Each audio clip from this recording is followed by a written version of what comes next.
Radhakrishnan ji, Tangabalu ji, Senthil ji, Amirata Raj ji, Jagan Periyasamy ji, K. Perumala Swamy ji, Sahaya Raj ji, senior members of the Congress Party and DMK Alliance who are on the stage, my dear brothers and sisters, Vanakkam to everybody. I'd like to welcome you here.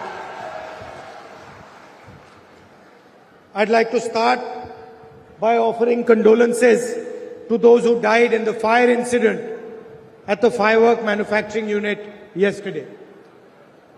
என் அன்பிற்குரிய நண்பர்களே, நேற்றைய தினம் சிவகாசியிலே நடந்த தீ விபத்தில் உயிரிழந்த நம்முடைய அன்பிற்குரிய சகோதரர்களுக்கு என்னுடைய அஞ்சலியை செலுத்தி அவருடைய குடும்பத்தினருக்கு என்னுடைய ஆழ்ந்த அனுதாபத்தை தெரிவித்துக் கொள்கிறேன். In our constitution, India is defined as a union of states. India, that is Bharat, is a union of states. That is what is written in the constitution. நம்முடைய இந்திய அரசியல் சாசன சட்டம் நம்முடைய இந்திய திருநாட்டை மாநிலங்களுடைய ஒன்றியம் என்று வரையறுத்திருக்கிறது. The constitution accepts that each state has its language, its tradition, its history and its own imagination. ஒவ்வொரு மாநிலத்திற்கும் ஒரு தனி வரலாறு உண்டு, ஒரு தனி பண்பாடு உண்டு, அவர்களுக்கென்று தனிப்பட்ட ஆசைகளும் அபிலாசைகளும் உண்டு என்பதை நம்முடைய இந்திய அரசியல் சாசன சட்டம் முழுமையாக அங்கீகரிக்கின்றது. And according to the constitution, all the states are equal and have equal rights in the union. நம்முடைய அரசியல் சாசன சட்டத்தை பொறுத்தவரை இந்தியாவில் இருக்கின்ற அனைத்து மாநிலங்களும் சமமானவை, அவைகள் அனைத்திற்குமே சம உரிமைகள் தான் உண்டு. The constitution mandates that the identity and the self-respect of each state and all the people of India should be maintained. நம்முடைய அரசியல் சாசன சட்டம் நம்முடைய மாநிலங்களுடைய சுயமரியாதையையும் அவர்களுடைய அடையாளங்களையும் முழுமையாக காப்பாற்றுவதை உறுதி பூண்டிருக்கிறது. The main fight taking place in this election is an ideological one. On one side, there is the Congress Party DMK alliance with Chief Minister Stalin, and on the other side, there is the AIDMK and the BJP. இந்த தேர்தல் முற்றிலுமாக ஒரு தத்துவார்த்தங்களுக்கு இடையே நடக்கின்ற ஒரு தேர்தல். ஒருபுறம் நம்முடைய முதலமைச்சர் ஸ்டாலின் அவர்கள் தலைமையில் இருக்கின்ற ஒரு அணி, அதற்கு இருபுறம் அதை எதிர்க்கின்ற மற்றொரு அணி. The RSS is essentially anti-Dravidian, anti-Tamil organization. இந்த இரண்டு அணிகளும் அந்த கொள்கைகளை மட்டுமே, அவர்கள் சார்ந்திருக்கின்ற கொள்கைகளை மட்டுமே வெளிப்படுத்துவதாக அமைந்திருக்கின்றன. They believe that India should be one people, one culture, one religion, one language.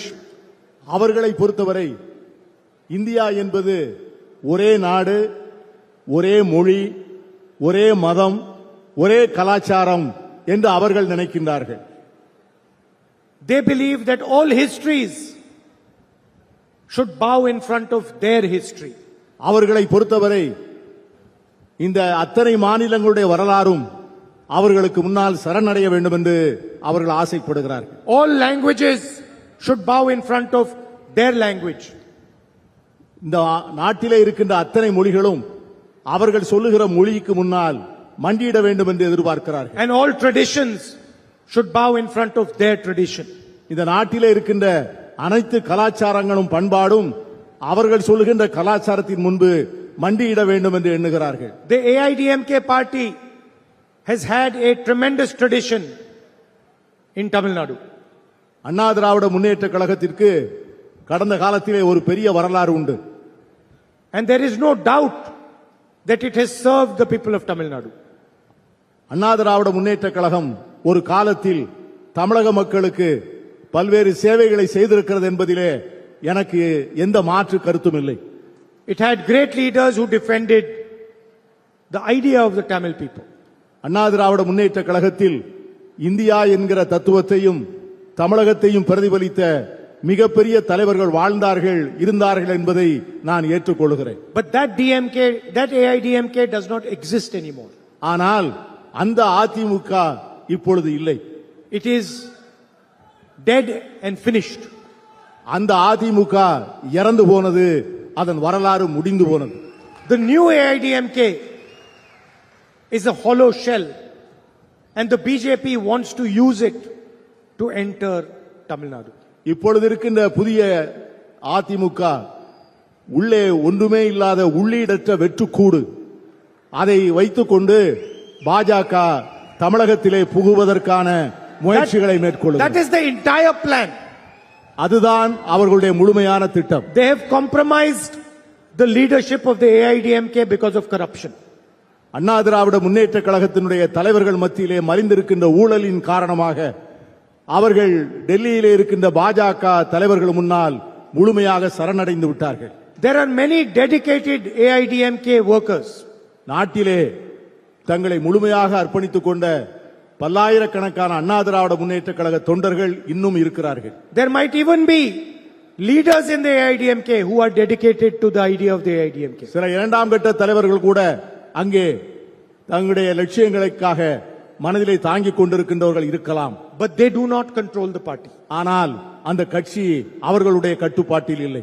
The people who control the party are fully controlled by Mr. Amit Shah and Mr. Narendra Modi. Anna Dravida Munnetra கழகத்தை இன்றைக்கு கட்டுப்பாட்டில் வைத்துக் கொண்டிருக்கின்ற தலைவர்கள் ஒட்டுமொத்தமாக மோடியினுடைய அமித்ஷாவினுடைய கட்டுப்பாட்டிலே இருக்கிறார்கள் என்பதுதான் உண்மை. Please look at what has happened recently in Bihar. தற்போது மிக சமீபத்திலே பீகாரில் என்ன நடந்தது என்று பாருங்கள். The chief minister of Bihar has been removed and a BJP man has been placed there. பீகாரிலே முதலமைச்சராக இருந்த நிதிஷ்குமார் அவர்கள் நீக்கப்பட்டு அந்த இடத்திலே பாஜகவை சேர்ந்த ஒருவரை முதலமைச்சராக அமர்த்தியுள்ளார்கள். Why? Because the chief minister of Bihar is compromised. ஏன்? அங்கே இருக்கின்ற முதலமைச்சராக இருந்தவர் அவர்களிடம் சரணடைந்து அவரிடம் சமரசம் செய்து கொண்டார். He did not say a word and he silently went to the Rajya Sabha. அவர்களை எதிர்த்து ஒரு வார்த்தை பேசாமல் அவர்கள் என்ன சொன்னார்களோ அதை அப்படியே ஏற்றுக்கொண்டார் பீகார் மாநிலத்தில் முதலமைச்சராக இருந்தவர். Because his past deeds have allowed the BJP to control him completely. அவருடைய கடந்த கால வாழ்க்கையும் வரலாறும் பாஜகவினுடைய ஆணையை விட்டு மீறுவதற்கான சூழ்நிலையை அவருக்கு தரவில்லை. And that is what they want to do here in Tamil Nadu. அதைத்தான் தமிழ்நாட்டிலும் செய்ய நினைக்கிறார்கள். They want to have a government which they fully control. அவர்கள் தங்களுடைய முழு கட்டுப்பாட்டில் உள்ள ஒரு அரசை தமிழ்நாட்டிலே கொண்டு வர நினைக்கிறார்கள். They want a chief minister who does exactly what they say. இங்கே தாங்கள் என்ன சொல்லுகிறார்களோ அதை செய்வதற்கான ஒரு முதலமைச்சரை இங்கே பணியமர்த்த ஆசைப்படுகிறார்கள். And that is something that we are never going to allow them to do. அதை காங்கிரஸ் கட்சி ஒரு நாளும் அனுமதிக்காது. அது நடக்க நாங்கள் அனுமதிக்க மாட்டோம். No matter what dream they have, they will never ever control the government or the people of Tamil Nadu. அவர்களுக்கு எந்த கனவு இருந்தாலும் சரி, எந்த ஆசைகள் இருந்தாலும் சரி, அவர்கள் ஒரு காலத்திலும் தமிழ்நாட்டில் உள்ள அரசாங்கத்தை தங்கள் கட்டுப்பாட்டில் கொண்டு வர காங்கிரஸ் கட்சியும் நாங்களும் ஒரு நாளும் அனுமதிக்க மாட்டோம். If you look at Mr. Narendra Modi and you look at his behavior, you will see that Narendra Modi is fully controlled by Donald Trump. இன்றைய நடக்கின்ற பாஜக அரசையும் நம்முடைய பிரதமரையும் உற்று பார்த்தால் உங்களுக்கு ஒன்று புரியும். நம்முடைய பிரதமர் நரேந்திர மோடியை அமெரிக்க டொனால்ட் ட்ரம்ப் அவர்கள் கண்ட்ரோல் செய்கிறார் என்று உங்களுக்கு தெரியும். He's signed the US-India deal, which essentially sold Indian agriculture, Indian industry, Indian data and Indian energy security. இன்று அமெரிக்காவோடு நாம் செய்து கொண்டிருக்கின்ற வர்த்தக ஒப்பந்தம் நம்முடைய விவசாயத்தை, நம்முடைய தொழிலை, நம்மிடம் இருக்கிற தரவுகளை, நம்மிடம் இருக்கின்ற சிறு குறு தொழிலினுடைய முன்னேற்றங்களை எல்லாம் ஒட்டுமொத்தமாக அமெரிக்க ஏகாதிபத்தியத்திற்கு அடகு வைப்பதற்காக எழுதி தரப்பட்ட ஒப்பந்தம் தான் மோடி அவர்கள் ட்ரம்போடு செய்து கொண்டிருக்கின்ற இந்த வர்த்தக ஒப்பந்தம். In fact, Donald Trump openly says that when I call the Prime Minister of India, he picks up the phone and he calls me sir. Trump, அமெரிக்க குடியரசுத் தலைவராக இருக்கிற ட்ரம்ப் பகிரங்கமாக சொல்லுகிறார், நான் எப்பொழுதெல்லாம் தொலைபேசி எடுத்து மோடியை அழைக்கிறேனோ அப்பொழுதெல்லாம் மோடி உடனே எழுந்து நின்று சார் என்று பணிவோடு என்னிடம் பேசுகிறார். You imagine the Prime Minister of India calling Donald Trump sir. இது கற்பனை செய்து பாருங்கள்.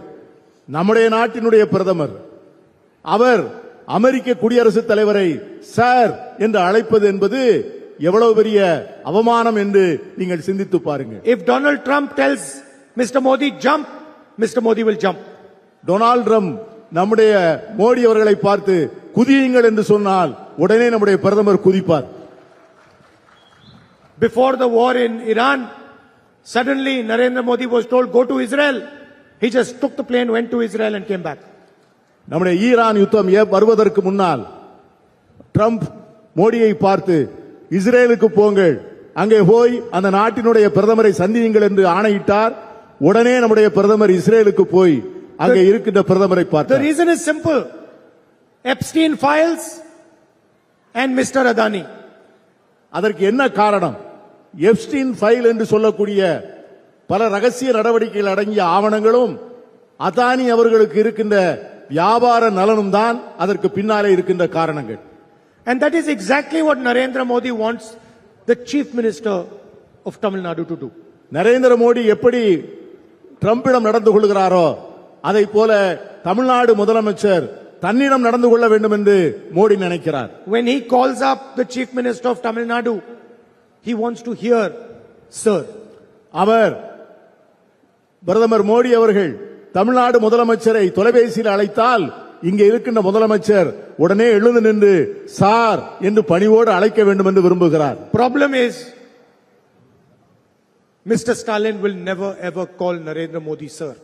இதில் என்ன முக்கியமான கருத்து என்னவென்றால் நம்முடைய முதலமைச்சர் ஸ்டாலின் அவர்கள் அப்படி ஒரு நாளும் எழுந்து நின்று அவரை சார் என்று அழைக்க மாட்டார் என்பதுதான் முக்கியமான பிரச்சனை. And so he wants a AIDMK Chief Minister who picks up the phone and says, yes sir, what can I do for you?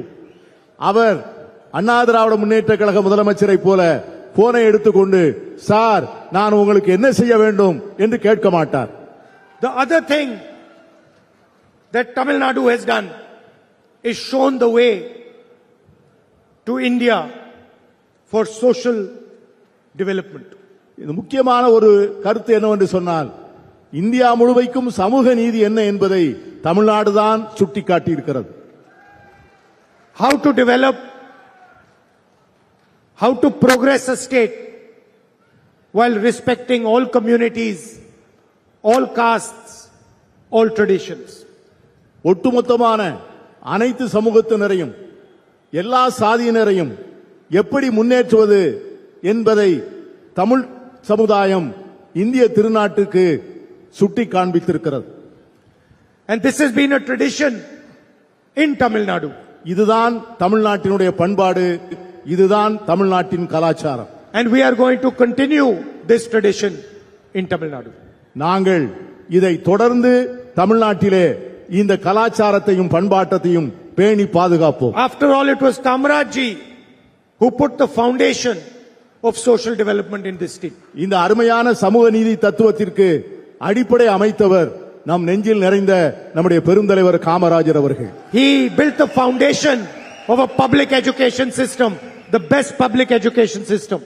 அவர்தான் மாநிலத்தினுடைய பொது கல்வி திட்டத்திற்கான அடிப்படையை முதலில் அவர் ஏற்பாடு செய்து இந்த மாநிலம் கல்வியில் சிறந்த மாநிலமாக வளர்வதற்கான அத்தனை முன்னேற்பாடுகளையும் செய்து தந்தவர் பெருந்தலைவர் காமராஜர் அவர்கள். And he conceptualized the midday meal scheme, which is a really powerful development tool. அவர்தான் ஏழை எளிய மாணவர்களுக்கு மதிய உணவு அளிக்கின்ற திட்டத்தை தமிழகத்திலே முதலாக அறிமுகப்படுத்தி இந்தியாவிற்கே வழிகாட்டிய மாபெரும் தலைவர் Kamarajar. In the same way, when we were in government at the center, we pioneered Mahatma Gandhi Manrega, which has been destroyed by the BJP. இதை தத்துவத்தை தான் உள்வாங்கித்தான் காங்கிரஸ் கட்சி ஆட்சியில் இருக்கின்ற போது மகாத்மா காந்தி தேசிய ஊரக வேலை திட்டம் என்று ஒரு அற்புதமான திட்டத்தை நாம் அறிமுகம் செய்தோம். So our alliance knows how to look after the poorest of the poor in the state. எங்களுடைய கூட்டணியில் இருக்கின்ற கட்சிகளுக்கு இந்த நாட்டிலே இருக்கின்ற அடிமட்டத்தில் வாழ்கின்ற ஏழைகளுக்கு எப்படி உதவிகள் செய்வது, எப்படி அவர்களை முன்னேற்றுவது என்பது எங்களுக்கு இயற்கையாகவே எங்களுக்கு தெரிந்த ஒன்று. And we are going to deepen the foundation of social justice in Tamil Nadu. நாங்கள் வரக்கூடிய காலங்களிலே சமூக நீதியினுடைய அடிப்படையை மேலும் ஆழமாகவும் அகலமாகவும் விரிவாக்கம் செய்ய எண்ணுகிறோம். The first step is to give every woman 2,000 rupees a month in her bank account. முதல் அடிப்படையிலே வரக்கூடிய காலங்களில் தமிழகத்திலே இருக்கின்ற ஒவ்வொரு பெண்ணுக்கும் மாதம் 2000 ரூபாய் வழங்குகிற திட்டத்தை இந்த அரசு வந்தவுடனே அதை நிறைவேற்றி கொடுக்கும். And to ensure that every woman who buys property for the first time gets to register her property for free.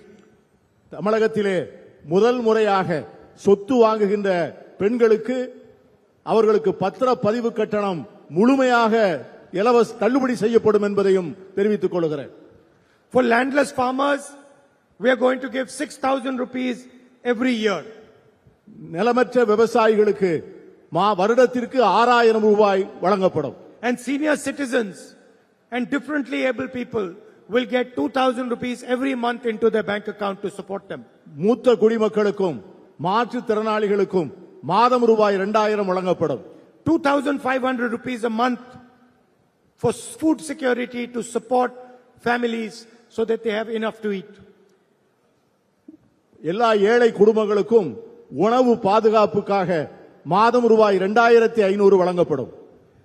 And we also guarantee that we will fill all government vacancies within 300 days. வரக்கூடிய நாட்களிலே அரசாங்க காலி பணியிடங்கள் அனைத்தையும் நாங்கள் முழுமையாக பூர்த்தி செய்து அத்தனை பணியிடங்களிலேயும் வேலை இல்லாதவர்களை பணியமர்த்துவோம் என்கிற உறுதியையும் நான் உங்களுக்கு சொல்லிக்கொள்ள You ஆசைப்படுகிறேன். know that I have a deep relationship with the people of this state. உங்கள் அனைவருக்கும் தெரியும், தமிழ்நாட்டிலே இருக்கின்ற மக்களுக்கும் எனக்கும் இருக்கின்ற உறவும் அன்பும் எவ்வளவு ஆழமானது என்பதை நீங்கள் ஒவ்வொருவரும் அறிவீர்கள். You can ask anybody in Tamil Nadu, who is the one person who's not born in Tamil Nadu who will protect Tamil interests, and the answer will be Rahul Gandhi.